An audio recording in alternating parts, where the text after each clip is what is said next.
Hello everyone, and welcome to Operation Dread Factor. I'm Camille Salazar-Hadaway, here to unveil everything that's coming in Year 8, Season 2 of Rainbow Six Siege. We've got a new operator, new map rework, and a lot more to cover. But first, here's Creative Director Alexander Karpazes with an overview of the season and some roadmap updates.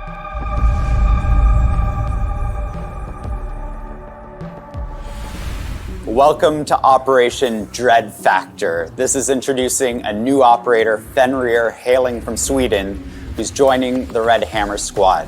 He's bringing with him the idea of fear to the battlefield. This is a mechanic that we've been working on for a long time, and we finally made it work. And we're happy to introduce him to the rest of the operators. On top of this, we have a big, long overdue map rework for Consulate. We hope you enjoy it. And we're bringing much, much more. We're bringing balancing changes, quality of life changes, and accessibility changes to make the game that much more enjoyable to play, including permanent arcade being released this season for everyone to enjoy. As with last year, we want to be fully transparent with what we do with the roadmap and any changes that we make. And these changes are actually informed by you, your voice, and your feedback.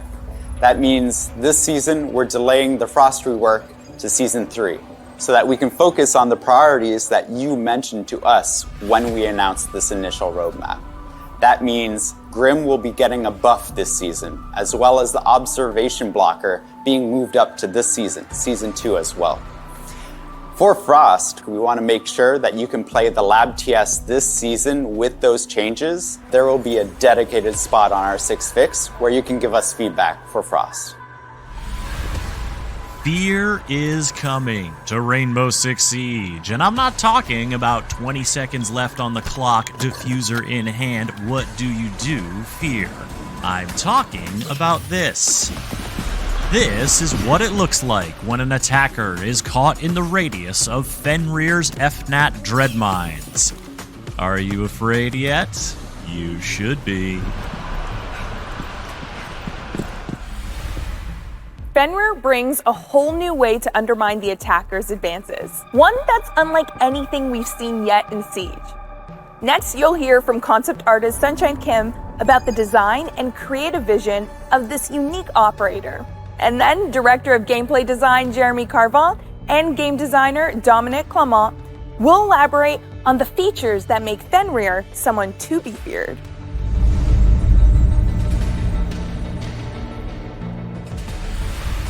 Fenrir is designed by, once again, our character concept artist NJ Chutai, who previously worked on Green. Fenrir looks dangerous, somewhat frightening, but it's not reckless or evil. Since he's a scientist and a trained soldier at the same time, we really wanted to capture those two elements in the visual design. We explored light urban combat outfits for his general aesthetics and something more advanced high-tech equipment that could be a focal point of his design. In this case, his neck collar slash mask that gives him immediately his own gadget. Keeping rest of the design more grounded, we allowed certain room for fantasy on his gadget that can really show the character he can belong both combat and lab environment at the same time. So when our team started to work on Fenrir, we found interesting information about military scientists conducting researches around psychochemicals. They were looking for ways to fight enemies with cloud of gas that can impair the brain and send a subject into a state of delirium.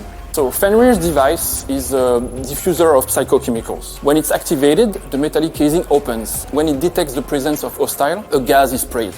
When opponents are under the influence of this chemical, their brains are affected, their perceptions are clouded, and their field of view are obstructed with hallucinations. Because of the nature of this character, we built this scary-looking device. Fenrir works with chemicals, so the casing is corroded, creating this skull that became part of his identity. When it triggers, two glowing eyes are watching you while you are slowly sinking into the obscure universe of Fenrir.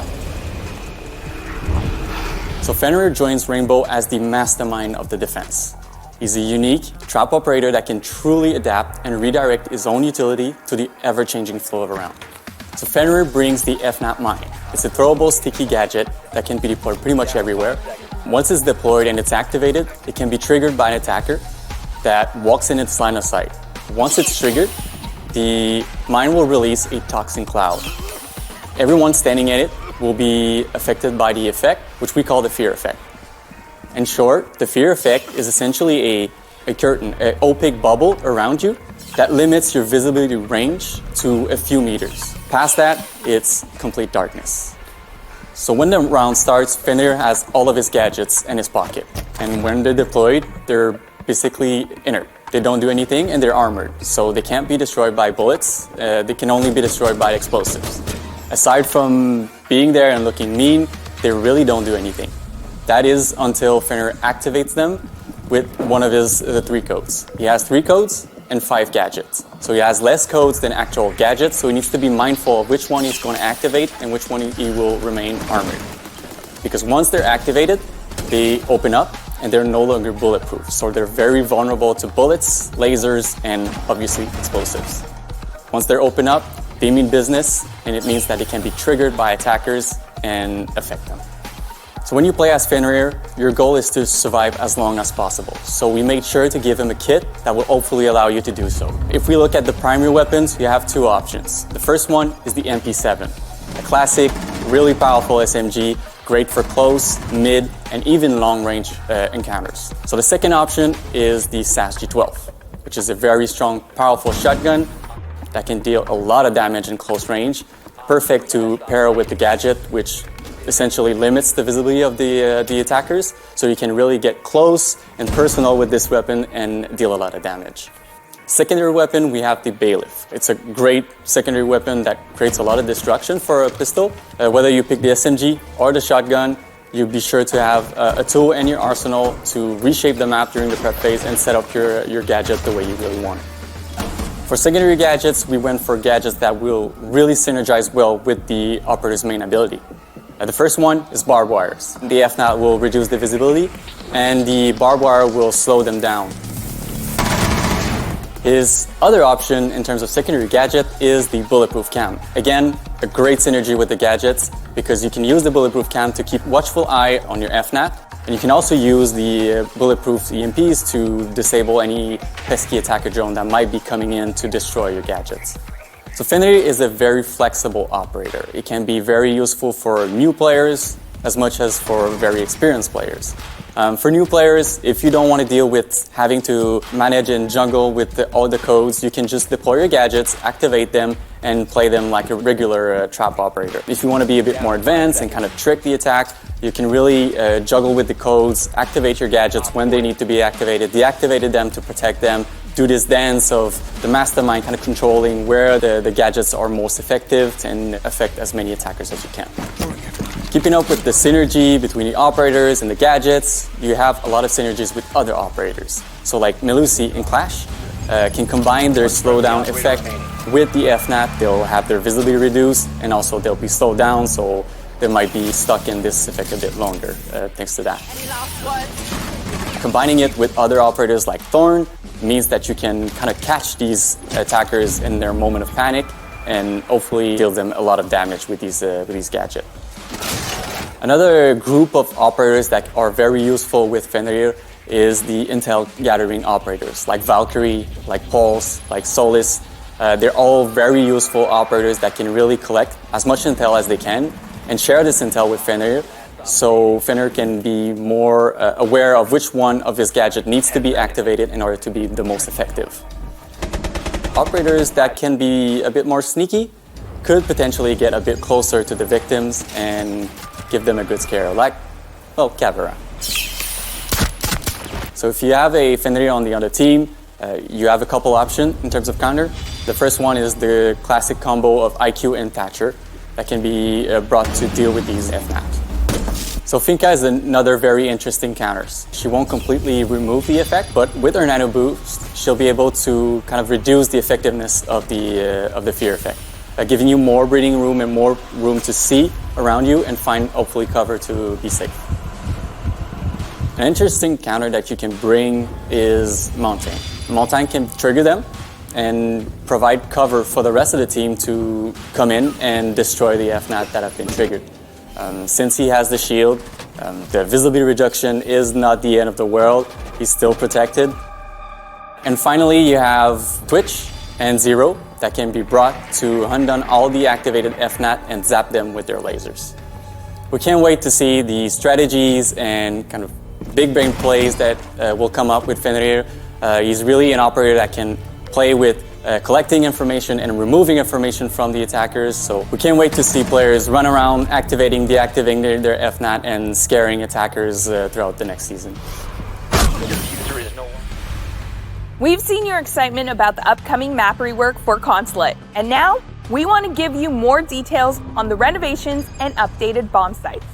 And by we, I mean Team Lead World Jeremy Dowsett.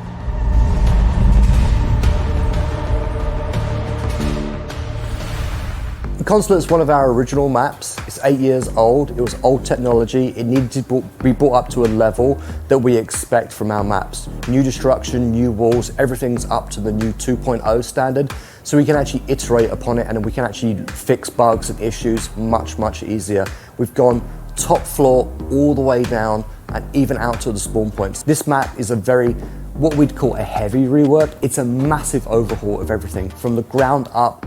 Exterior, in, everything's been touched. It's gonna feel the same, but there are a few surprises and a few tweaks. Everyone knew that there was a problem with Consulate with being spawn peaked or run out on quite a lot. So we've gone through and we've looked at all of the lines of sights from the building to the spawns, and we've made it more comfortable for the attackers to actually approach and actually get into the building. So what we've done is we've looked at all of the lines of sights, i.e. all of the windows, all of the doors, anything that looks towards the spawn.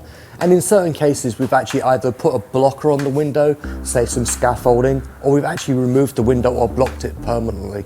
So anyone that was used to looking out towards garage and getting a cheeky angle, that angle's not there anymore. If you want to spawn peak, you're gonna have to work an awful lot harder for it. There's a new set of stairs, yellow stairs, that go all the way up, which aids in navigation, and especially if you need to switch between floors. The biggest change that players will notice is the exterior wall on the balcony. So you can actually hold the balcony and actually play with the ebb and flow of the attack and defense. You've got a chance to get in on the balcony now.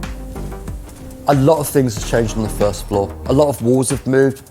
Some new thematics. There's a new thing called Exposition, which is actually a bomb site. So you have Exposition Piano as the bomb site on the first floor.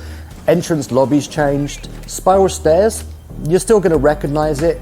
It's the same, but refreshed. A lot more cover and a lot more ways to actually approach the bomb site. It's less open.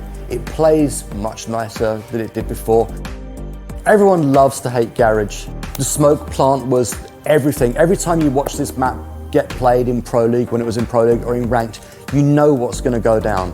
They're going to plant behind the truck, they're going to smoke, and then they're just going to hold it all the way out on the exterior, and you're not going to be able to counter them. Now you actually have to enter through a new room to get into garage to the bomb site to actually be able to plant. This means you can't hold it from the outside, so you have to enter the building. Same thing if you're attacking from server side. There were lots of lines of sight, and they would hold on a really long angle. We've looked at the angles, and we've cut them all down. The flow's a little bit different. The bombs are in different places. Not only is the garage changed with the big new entrance and the doorway through, there's a doorway to the side of it now that goes to yellow stairs. It's always nerve-wracking for the team, who did an exceptional job. It looks amazing, the artists were great, the lighting looks great. I think the players are gonna love it. So like Nighthaven, you can't ban Consulate. We want the players to be able to experience the new map, the new navigation, and the hard work of the team. In Siege, all it takes is one bullet. And to help you make each bullet count, the shooting range is continuing to evolve. Associate Game Director Christopher Budgeon is here to tell you more about the new features, including a destructible surprise.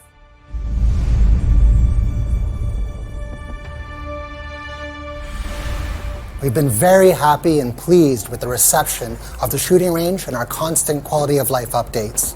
Now, in Operation Dread Factor, our Shanghai team is bringing our largest update yet. The aiming lane allows players to practice through play. Whether they want to customize the movement and speed of different targets from the shooting range so you can test recoil and damage directly in an in-game situation.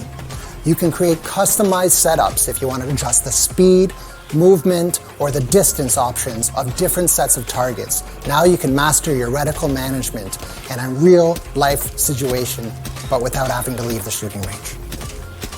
What we really want to do is allow players to get their hands on their favorite weapons and their customized loadout and put that directly to use so they can train and improve their skills in the shooting range. While we were really happy to bring the aiming lane for Season 2, we're actually bringing one extra thing as well.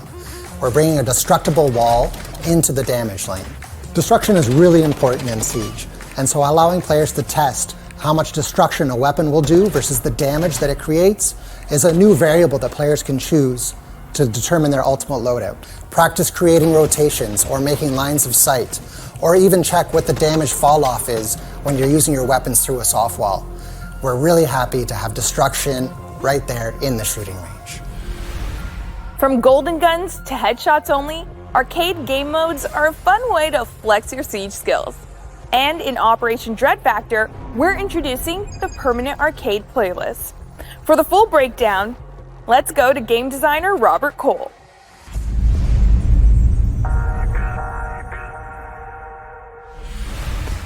We are super excited to finally bring you the new Permanent Arcade playlist, and you can get your hands on it coming in Season 2. We wanted to give a place for players to actually play and enjoy all these arcade game modes that we've released throughout the years. But we also felt like all these game modes deserve a place to be permanent inside the game. And we will release with a list of 5 arcades. So now you will be able to, from the menu, jump directly into a queue for all these crazy and fun arcade game modes. Or you can even go to custom match and create your own lobbies with your own friends. We are releasing with arcades like Golden Gun, in which your only weapon is the Golden Desert Eagle. Or even Headshot Only, a game mode in which the only way to kill your opponent is actually with a headshot. Or even Snipers Only, a game mode in which everyone is using Kali's sniper rifle. We're also moving TDM, or Team Deathmatch, back into the arcade playlist, because we feel like it fits better in here. And if you were paying attention, I mentioned 5 arcade game modes. And that's because we're taking the chance to release a brand new arcade called Free For All, in which, you probably guessed it, it's you versus everybody else. No teams, pure chaos. You will jump directly into a map versus 9 other people, and you will have to fight your way to victory. So now players will be able to warm up and have fun without restrictions in these alternative ways of playing Rainbow Six, without actually worrying whether or not they will be removed from the game. So yeah, have fun with your friends in this new arcade playlist. A new gadget is coming in Operation Dread Factor. You got a glimpse of it during the 6th Invitational, and now it's time to see, or not see, what's up with the observation blocker. Technical designer Sergi Ledesma from our Barcelona studio is here to teach you all about it and share a balancing update for Grim.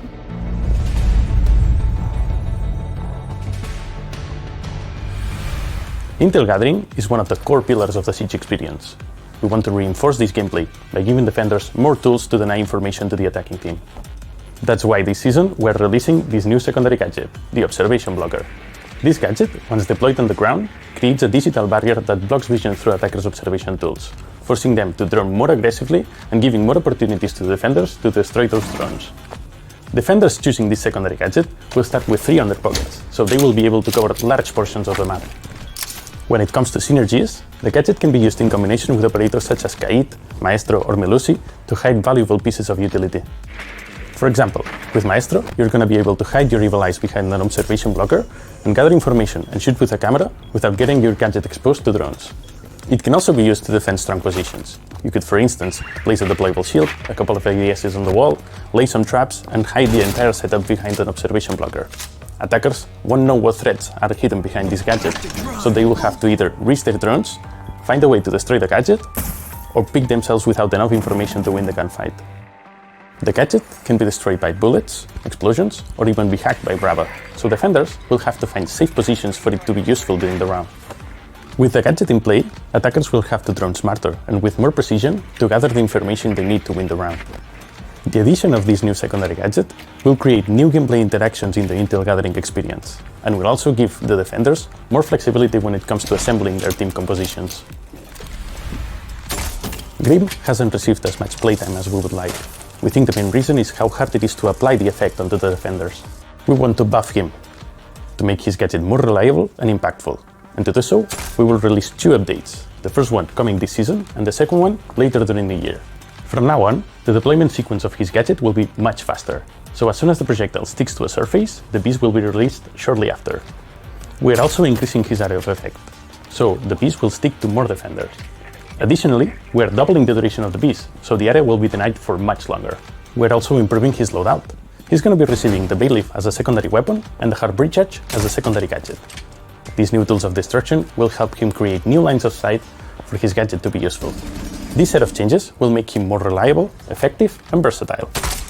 We have more changes under investigation for this operator, so you can expect more improvements during the year. It's time for an accessibility update for console players. New controller layouts are coming. Associate producer Jane Gonchar from our Keep Studio has more.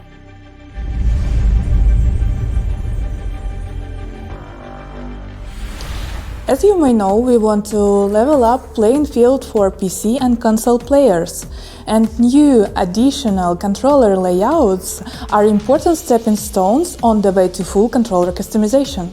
We have already several of them in the game, but the new one we are introducing a step above and beyond, centered around tackling some difficulties that might cause discomfort for players when using the controller.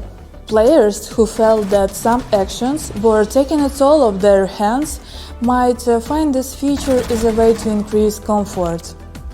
Other players might find a way to play game differently. Working with current layouts already helped us shape the final vision for full controller remapping. We will continue to iterate on the feedback we gather to ensure that final product will meet the highest industry standard and provide our console players the best experience possible. Next up, we've got a new feature coming to Match Replay. The free camera option will give you more flexibility over how you view and show off your replays. Creative director Alexander Karpazis is back with the full update.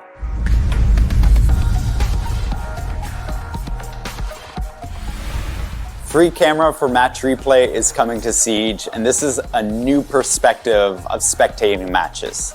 This breaks from the top-down view or the first-person view of the game. Now you have complete freedom to move around the map as a camera, to inspect things that you never saw before, and to see strategies from a whole new light. The goal of FreeCam is to provide players with the tools necessary to review their match, to review the strategy. No matter where you are, you have the freedom to move around that map and inspect those details that you missed before. This means that the next level of FreeCam in a future update will be an update to the HUD, so you can also hide it as well. This would be a fantastic tool for creating content. This means that you can set up the camera that you want, the capture and performance that you want, so that you can create that amazing video that you've always dreamed about creating inside of Siege. In Season 2, we're bringing a quality of life update too, for everybody who enjoys playing squads. We're providing squads the opportunity to vote when the squad's ready to jump into the next fight, and the squad leader will instantly be able to move them into that next matchmaking phase straight from the after-action report. This isn't the only quality of life improvement we're doing in this season. We spoke at the SI about interactions with gadgets and improving that, and we're delivering with the first step, which is the diffuser pickup, making it more generous and more intuitive in order to pick up that gadget, and providing the option to players whether or not they want automatic pickup or a prompt to pick it up. The future means that we'll be bringing these improvements to other gadgets as well. And like we promised at SI, the idea of putting down your gadget, picking it up, and even throwing it will be on the roadmap for future updates. Operation Dread Factor is coming to the season test server next week. Get a first look at Fenrir, his fear-inspiring gadget, and the reworked consulate map. And remember, whether you're on the test server or in the live game, reporting issues you encounter to R6Fix will get you a chance to earn some extra rewards. That's all for our show today. Thanks for watching.